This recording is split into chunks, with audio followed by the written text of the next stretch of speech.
So length is a fundamental dimension. So length is one of the fundamental dimensions, right? Length is one of the fundamental dimensions. Okay, if you go to page 190, there is a little table there, okay, that shows the fundamental dimensions there: length, time, mass, force, temperature, and electric current. So we're going to go ahead and go each chapter from now on, 7, 8, 9, 10, 11, and 12. We're going to go through each of these fundamental dimensions, and we're going to see how it affects or how that works in engineering. Okay, that's what we're doing here, right? So if I have fundamental length, length is a fundamental dimension. What would this be if I had length times a length? Anybody tell me what that is? Area. It's an area, right? Correct. It's an area, right? Length times length is an area, right? Okay. What about if I have length cubed?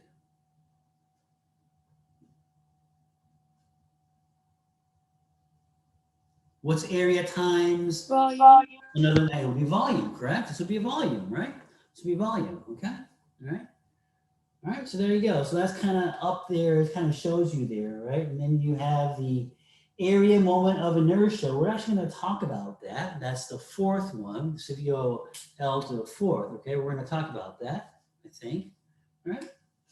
So let's go to 7.1. Length as a fundamental dimension. All right. So can anybody, without flipping a page, give me a dimension or a unit of length? Unit of length. Let's start from acre. What's my unit of length? Anyone?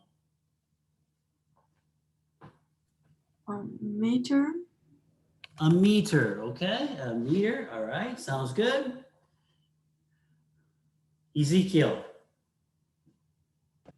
Kilometer. Kilometer, okay. And then we have Henry. Inch. Inch. Lauren? Mile. Mile. Logan? Centimeter. Centimeter. Sam? A foot. A foot. All right. Go back to the acre. Nanometer. Nanometer, okay. I'm going to do millimeter so nobody else can do it. Who's next? Ezekiel. Can you repeat the question? A unit of length. Any unit of length. Looking at the board, I can't think of anything else. Okay, that's okay. That's all right. Henry. A yard. Yard, all right. Should have said Sam. that. A picometer. Picometer. But that's a real thing? A picometer? It is. It's a picometer. Okay, Lauren. Give me something that's really big. What's the longest dimension that you know? Longest unit that you know?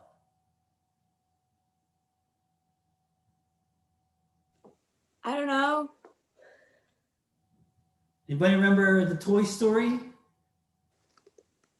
A light year? Lightyear, Buzz Lightyear, right? Right, a light year. Okay, all right. Anybody else? I have a question.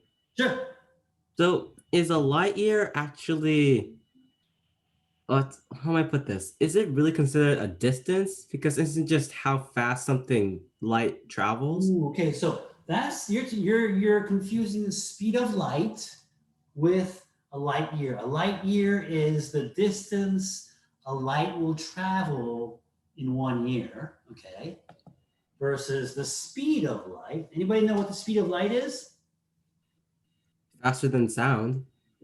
3 times 10 to the 8th meters per second. Okay, this is the speed of light.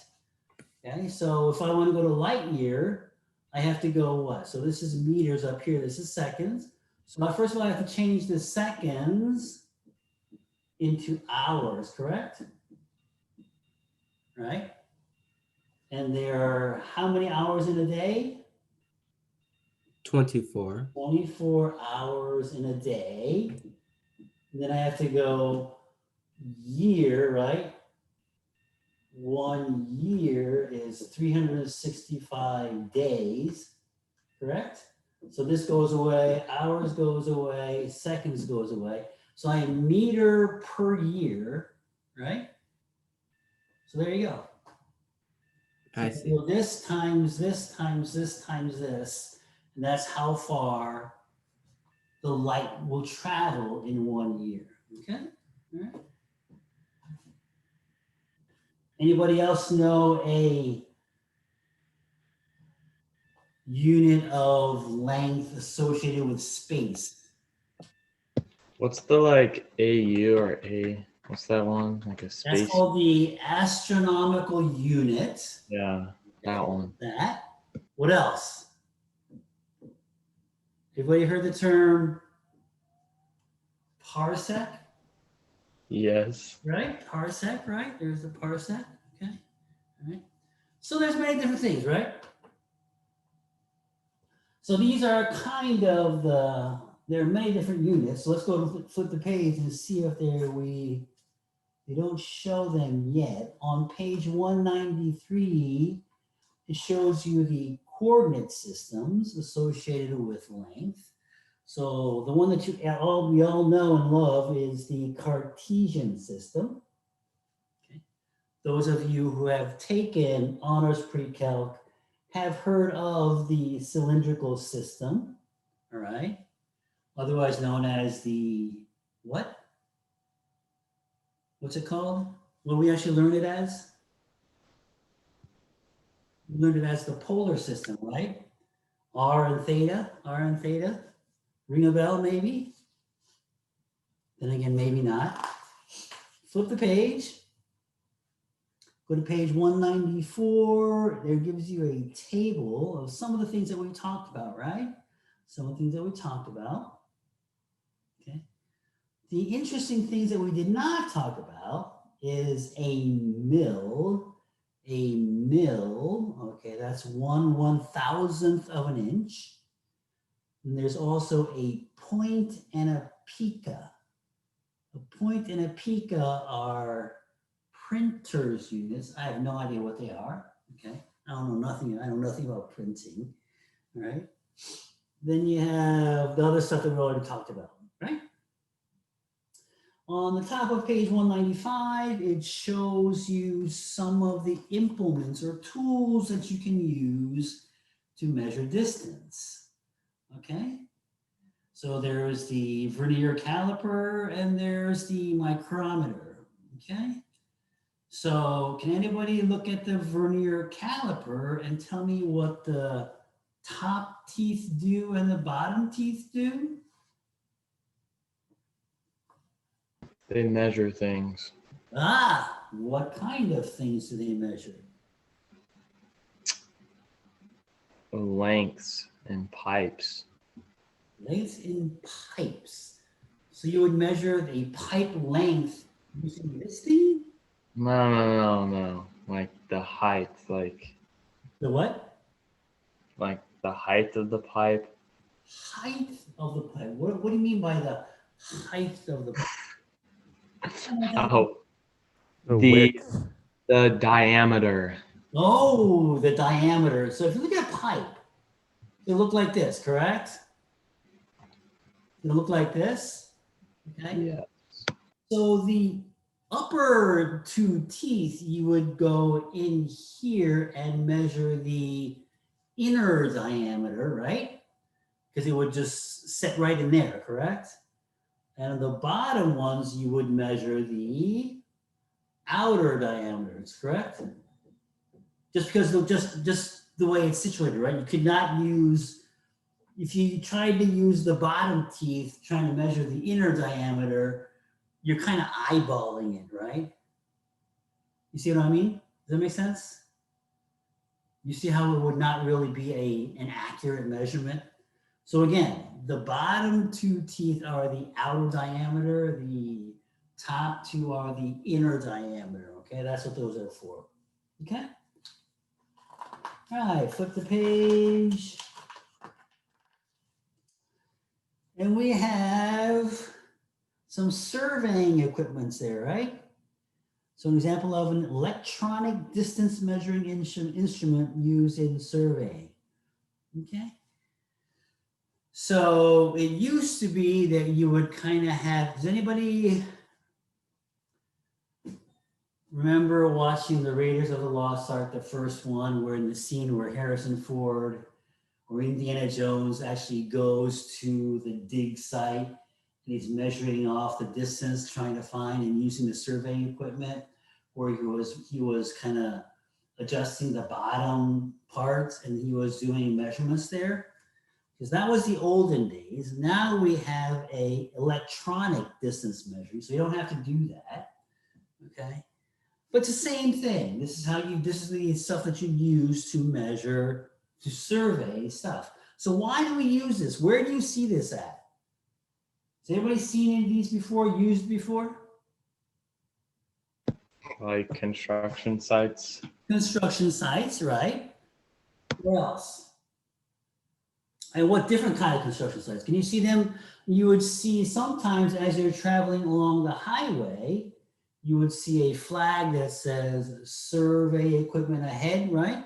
Or surveying ahead, you know, drive slowly, right? Or sometimes they even have flaggers, okay? But one of the good things about the electronic ones is that you do not have to have some guy standing over there with something most of the times, right? You're just you can measure a tree, look at a tree or look at a house, and you can immediately find out how far away you are type of thing, okay?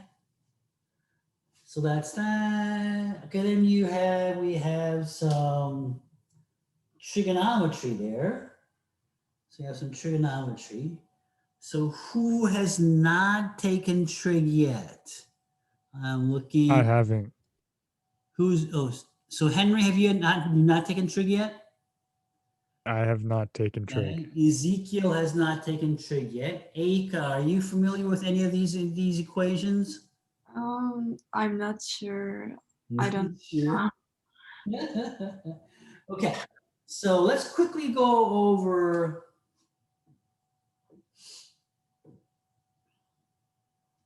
So here's your angle theta. If this is the angle theta, and on a right triangle, a 90-degree triangle, you have the hypotenuse here. This is the longest one is called the hypotenuse. These two are called the other legs, right? So you have the longest length is the hypotenuse. And then you have two legs, okay, where you go c squared equal to a squared plus b squared, okay.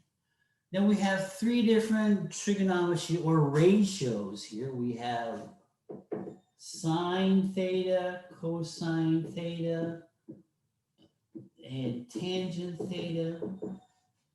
Okay, the mnemonic that you use, I guess, is SOHCAHTOA, right?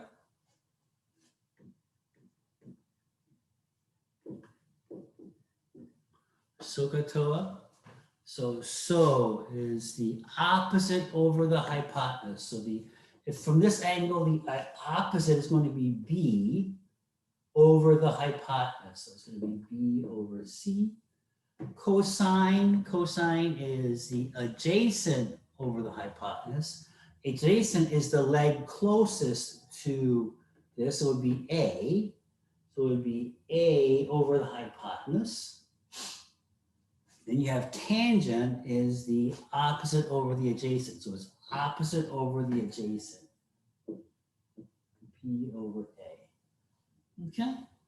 So these are the three ratios that we call the trigonomic ratios, right? They're trigonometry, okay? And if you go on page 197, they have some really interesting rules there. You have the sine rule, cosine rule, and some other trig identities. Those of you who have learned this, you can kind of breeze through, go through memory lane. Those of you who have not learned this, don't worry about it. I'm not going to test you on this. Know that these things exist. Okay. So we're going to stop right here today.